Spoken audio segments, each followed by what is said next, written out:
everyone, welcome back. I am finally back. I am no longer pregnant, even though none of you really knew I was pregnant because I didn't mention it until April the 1st, which you might not have even seen, so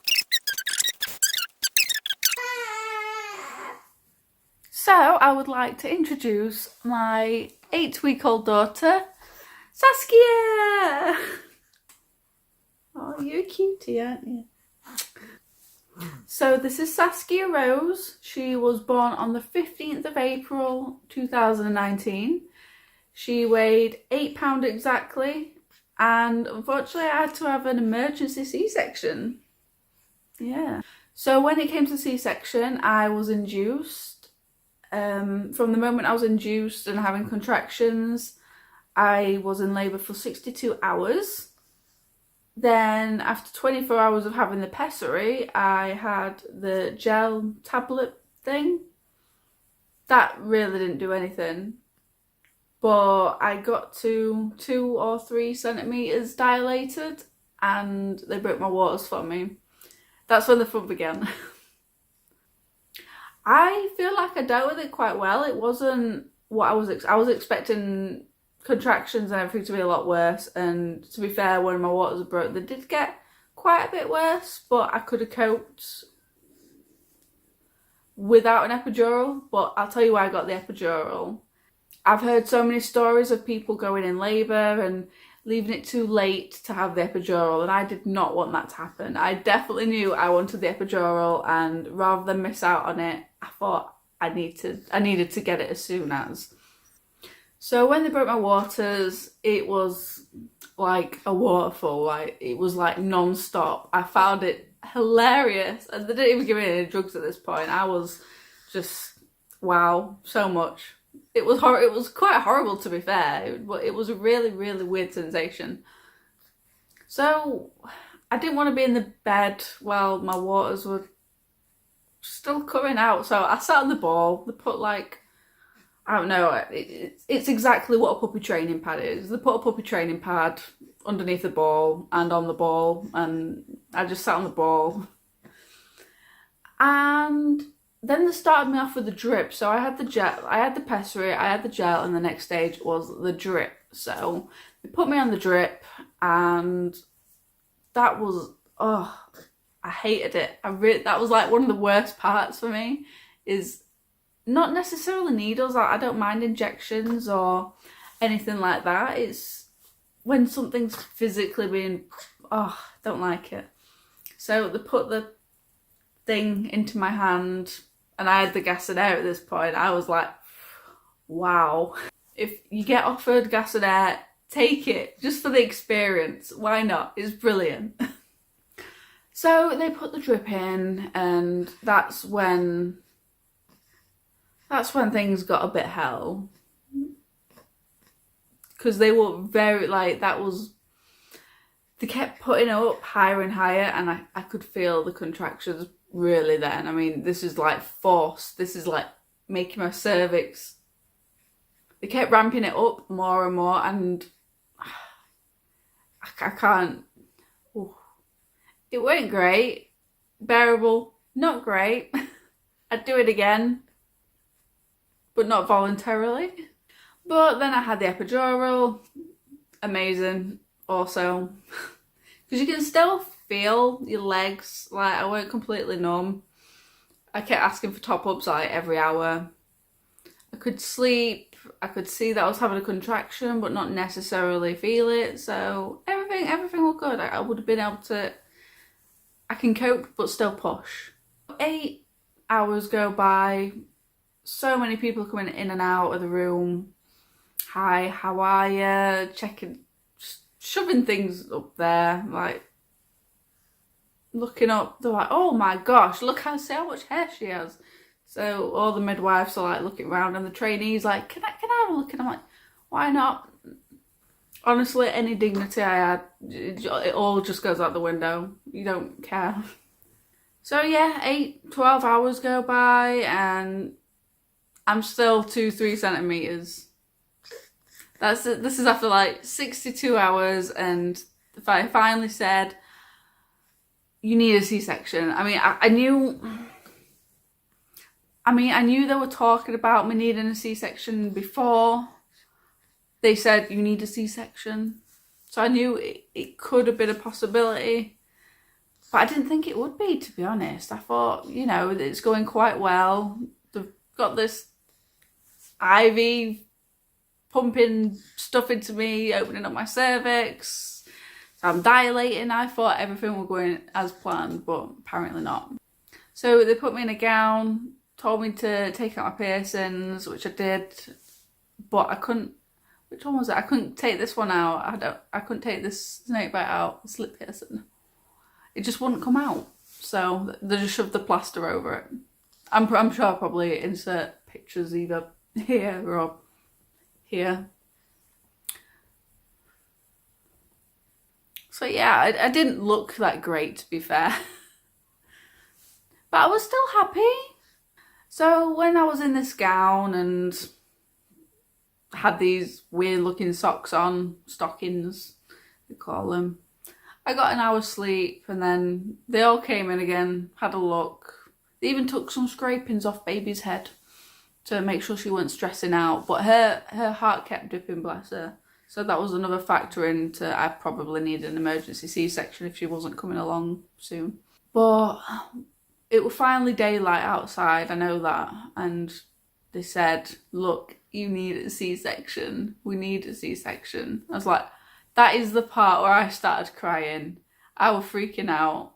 And it was the one thing I didn't want to happen. I didn't mind being induced. I didn't mind, you know, if they needed to do forceps. I could even cope with the whole IV thing in the hand. And yeah. In fact, I even had a catheter put in. That was one of the parts where I kind of cried as well. But the whole C-section thing is something that I didn't want to happen. It was like the complete opposite of my birth plan. And if it wasn't for the baby's sake, I would have just said, no, I'm not having a C-section. But it needed to be done. I asked if being put to sleep was an option. It was, but I wanted the baby daddy to be there. You know, I never got to experience the natural birth, so at least he would have been there to see her be born, basically. So whilst I was crying, I was signing all these papers saying, yeah, you can do it. You can do it. Well, I give you permission. Then they wheeled me off into an elevator, then into this room. And they took my epidural out. I don't know why they did that. They took my epidural out and they were going to give me a spinal. I don't really know the difference, but as far as I was concerned, I already had a pipe in my back, a needle pipe. I don't know, I couldn't see. So I don't know why they couldn't just swap it over or whatever. I have no idea. I'm not a medical professional. So they took that out and they tried so many times to get this thing in, and it just wasn't numbing me. Every time I could feel all these needles going into my spine, and that wasn't too bad, to be fair. Like, that was also a fear of having an epidural, like this, the needles into the spine. That terrified me, but after I had the epidural, I was like, that's not too bad. I can deal with that. So they did that. It just was not happening. They attempted so many times. It was like 5, 7, 8 times. So many times. I was not getting numb. They put me on the, I don't know, it weren't the operating table. It might have been. I don't know. I think it was. They put me on the operating table, I think. And they asked me to lift my legs up. And I did. That's the scary part. I did. So then they said, well, we're going to have to put you under. And the only thing I could think of at that point was, I hope they actually put me under, that I'm not going to be like paralysed and know and feel everything that's happening. So I've seen stories like that. It's pretty terrifying. So I definitely wanted to be completely out.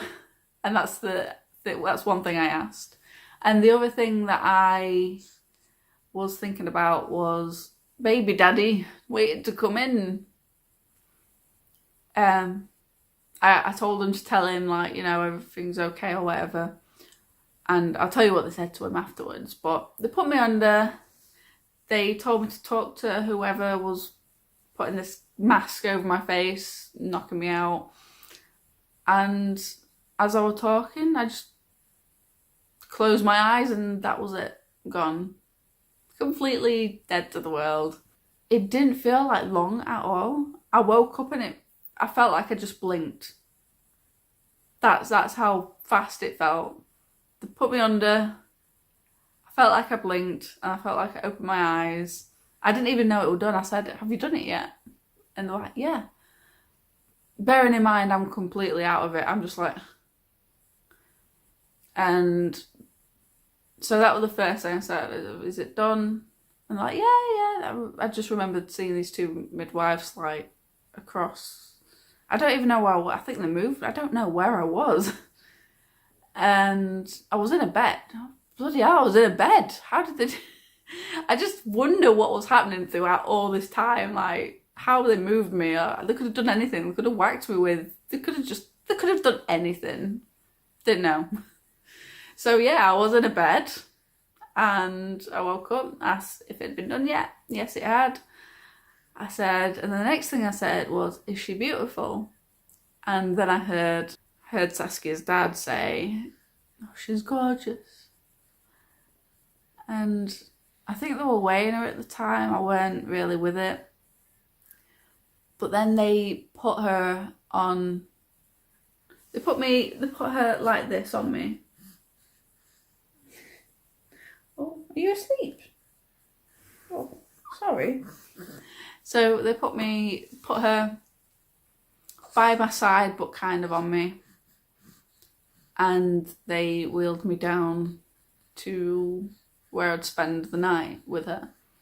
Anyway, a room with 3 other women and their babies and families. So when I got into that room, I called my mum and dad. I think Aaron had been telling them, you know, she's born and that. I'm not entirely sure. I forgot. But anyway, I called them myself. I said, you know, come on down. It was about 12, I think, at this point. But she was born at 10:21.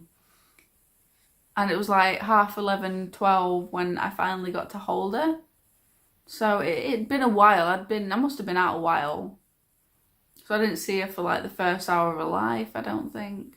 It's quite sad, but it had to be done. My family came over. That was quite nice. Not that I remember a great deal about. I remember it more at the time. I mean, I was with it, but I weren't completely with it.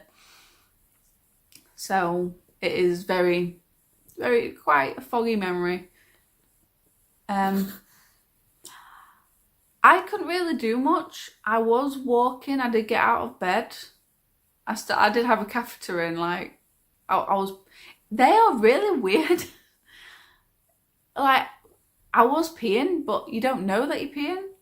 You just hear this. I don't know. It's just so weird.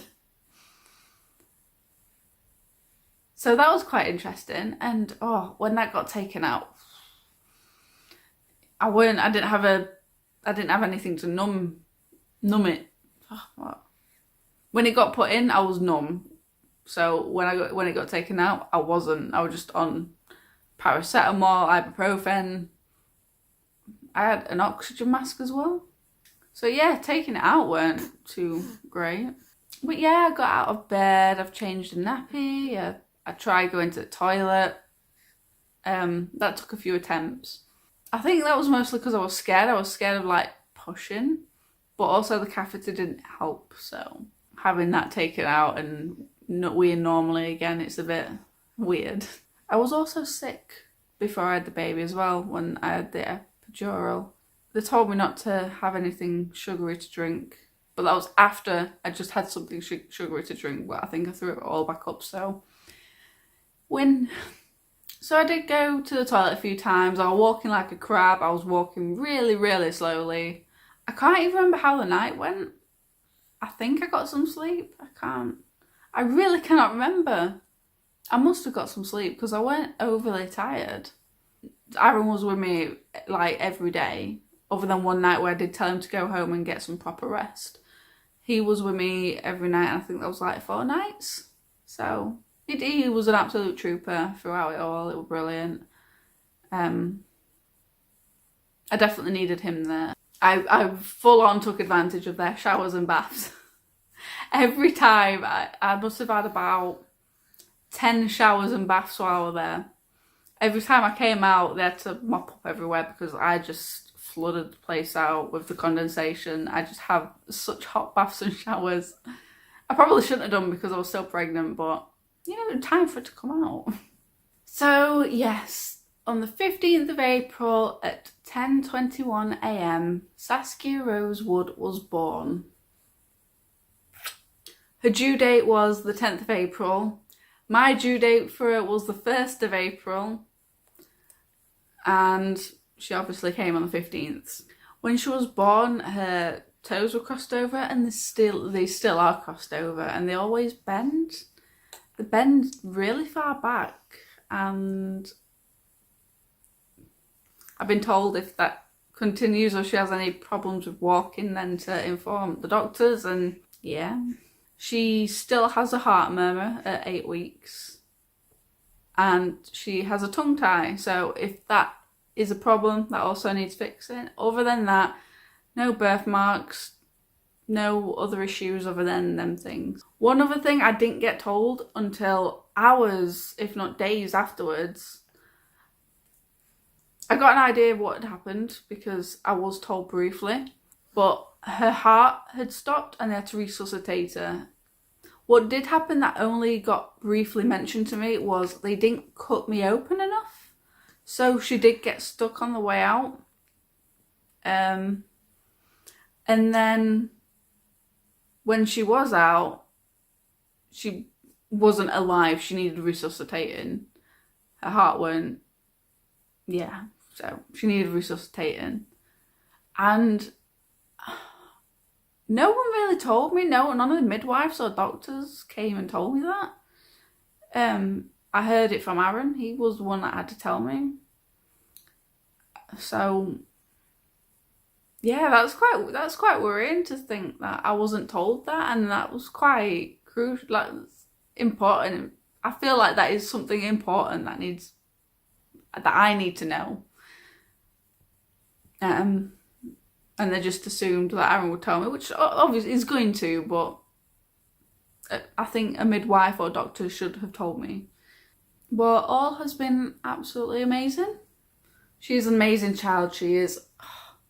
I just want to copy and paste her. There'll be no more children for 4 or 5 years. Even though I look at her and I want so many. I want so many children. But not a good idea. I want to enjoy the years I have with Saskia, and yeah, if I'm gonna have kids, I want them like 5 years apart, like not one after the other. So yeah, that's where I've been for the year. It was a great year, although it really sucked at the same time. Morning sickness, all that sort of stuff. Definitely do it again, but not anytime soon. So that's where I was for the year. Here she is. She's amazing. And I hope you got something from this. I don't know what, but I hope something came out of it. Hope you enjoyed it. If you got this far, then I'm assuming you did. So thanks for watching, and bye.